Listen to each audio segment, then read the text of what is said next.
The moment we believe that success is determined by an ingrained level of ability as opposed to resilience and hard work, we will be brittle in the face of adversity. Joshua Waitzkin. I'm traveling today, so you'll have to excuse any extraneous noise that filters through. But if I didn't do it now, you wouldn't get it till well after midnight. And this is important to all of us. Please pay attention to what Joshua says and that advice he gives us. We have to continue to believe that success is determined by our resilience and our hard work, not the level of ability. It's based on you spending 10 to 15 minutes with us a day, every day here, that we follow these markets, understanding, learning the nuances of the ETFs that we follow, the stocks that you are interested in follow, and apply the lessons that we teach here, the things that we do on a daily basis. Now, let's jump into these charts. We see both of our stock charts up for the day, bonds down, gold down just a wee bit. Gold is trying to hang in there. We'll talk more about that when we get to it.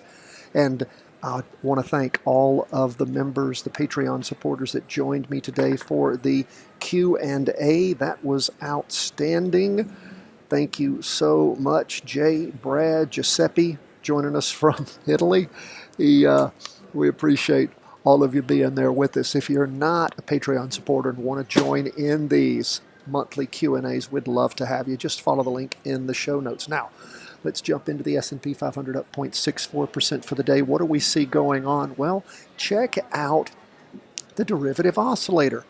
I did that special training for you guys last night about it, so hopefully you took it and you know what this is telling us. The red derivative oscillator is a little bit concerning. Again, we see that we've got a nice big up candle forming for the week. Price is well above the weekly trend line. Price percent oscillator heading up, even though that derivative oscillator is weak. And it's just showing us that there's some market concern about where we are. We look at the derivative oscillator here also on the 2-day chart. It is still negative. First day of the latest 2-day candle. What do we have there? Perhaps a 2-day recross. Pay attention to that for the close of the market on Thursday. Might give you a jumping in point.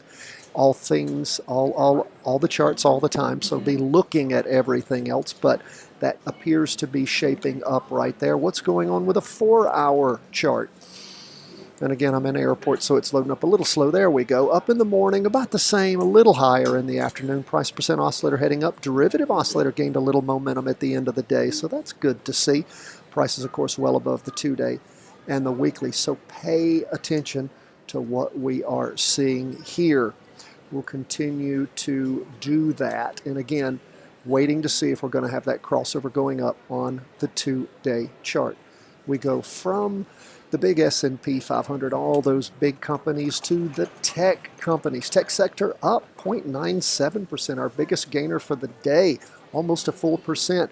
Look at that big up candle. We'll talk about that 2-day jumping in point, which has served us well so far. Price percent oscillator heading up. Derivative oscillator still losing momentum, but a big green candle shaping up 3 days into it. Look at that 2-day chart. And we had that 2-day recross back on the 7th, Friday. That weekend effect pulled us through and again keeps going up. The higher on that prior candle, 2-day candle representing Monday and Tuesday, is 134.02. So far, 134.38. So again, that's nice to see. Pay close attention. Let's delve a little bit deeper. We can see that 4-hour chart up in the morning, a little further up in the afternoon. Price percent oscillator heading up. Derivative oscillator still losing momentum. So that's interesting to watch. We keep seeing that, don't we?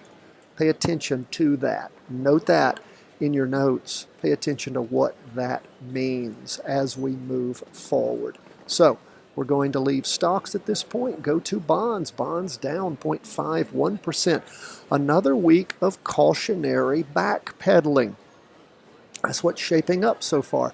Had that big up week of the weekly vertical crossover. The last day of January, and then just these pullbacks, flattening. Price percent oscillator still positive but flattening. Derivative oscillator gaining upward momentum. We go to the 2-day chart. What do we see there? Heading down at this point, still positive, hasn't crossed over, but heading down. We have a red candle forming. And again, derivative oscillator losing momentum has pushed through the weekly trend line. This is just the first day of the latest 2-day candle. Won't finish drawing till the close of the market on Thursday, but we'll pay attention. And lastly, we go to the 4-hour chart. Way down in the morning, bit of a recovery in the afternoon, up back through the weekly trend line. So again, we'll just keep our eyes on things and see if something happens and stocks really get trashed out and bonds turn around, you still are in the zone for a trade. Why?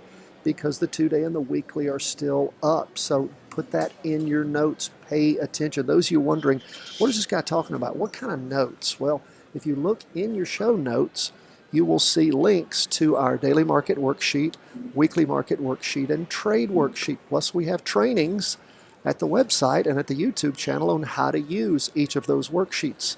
And if you're not a subscriber at chartingwealth.com, go there, sign up, put in your email address and name, and you'll get every day the daily reviews, the once-a-week weekly review and forecast, all the special trainings, and links to the PDFs of the daily market, weekly market, and trade worksheets. Now, let's keep moving through. We're going to leave 20-year bonds, go back to the weekly chart. Lastly, we go to gold.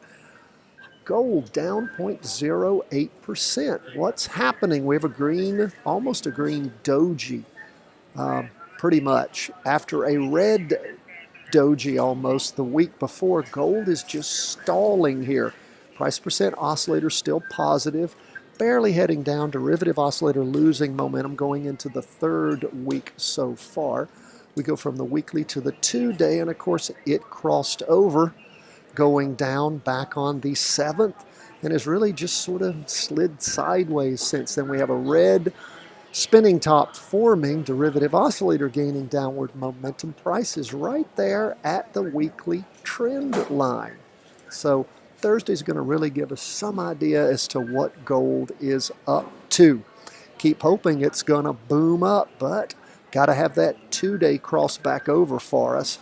4-hour chart is again almost laminated for the last 2 days. Down in the morning, little bit of a recovery in the afternoon, and again above that weekly trend line. So what is gold telling us? It just doesn't want to die, even with the market moving up. So put that together with the derivative oscillator negativity. What do you get out of that? What does that mean to you? Analyze that. Think about it. Folks, that's where we are at the end of the day. If you don't have our book, Charting Your Way to Wealth, we have an autographed copy ready for you. Follow the link in the show notes. We love to hear from you. Thanks again for all of our Patreon participation, support, and everyone who participated today.